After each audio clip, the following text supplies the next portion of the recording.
Hi hello வணக்கம் நண்பா. நீங்கள் வயநாடு ட்ரிப் பிளான் பண்ணிங்கன்னா கண்டிப்பாக இந்த வீடியோ சேவ் பண்ணி வச்சுக்கோங்க. கண்டிப்பாக யூஸ் ஆகும். எங்களுக்கு இந்த ட்ரிப்பை ட்ராவல் பேக் ஏஜென்சி அவங்க தான் கைட் பண்ணாங்க. உண்மையாகவே ரொம்ப கம்மி பட்ஜெட்டில் நாங்கள் இதை போயிட்டு வந்தோம். ஸோ ஃபஸ்ட்டு போனோடனே நாங்கள் இந்த ஒரு மினி ஃபால்ஸுக்கு போயிட்டு நெக்ஸ்ட்டு இந்த டிஜிட்டல் கிளாஸ் பிரிட்ஜுக்கு போனோம். அதை முடிச்சுட்டு இந்த வியூ பாயிண்ட்டுக்கு போனோம்.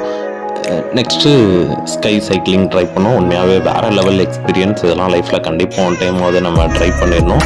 நெக்ஸ்ட்டு நாங்கள் ரூம் தான் வேறு லெவலில் இருந்துச்சு இந்த ரூமு. ஸோ உண்மையாகவே பயங்கரமாக என்ஜாய் பண்ணோம். இந்த ஸ்விம்மிங் பூல் அண்டு இங்கே நிறையா ஆக்டிவிட்டீஸ் இருந்துச்சு. அது எல்லாமே ரொம்ப என்ஜாய் பண்ணோம். நிறையா இன்டோர் கேம்ஸு, நைட்டு டிஜே மியூசிக்கு, ஃபயர் கேம்ப்பு பயங்கரமாக இருந்துச்சு. இதுக்கெல்லாம் சேர்த்து ரொம்ப கம்மியாக 1000 rupees தான் சார்ஜ் பண்ணியிருந்தாங்க. ஸோ நம்ம 2 o'clock போயிட்டு நெக்ஸ்ட் டே 12 o'clock நம்ம செக் அவுட் ஆகிற மாதிரி உண்மையாகவே வேறு லெவல் எக்ஸ்பீரியன்ஸு. இது எல்லாமே சேர்த்து மொத்தமே ஒரு பர்சனுக்கு 3000 rupees தான் ஆச்சு ட்ராவல் இல்லாமல். கண்டிப்பாக ட்ரை பண்ணுங்கள்.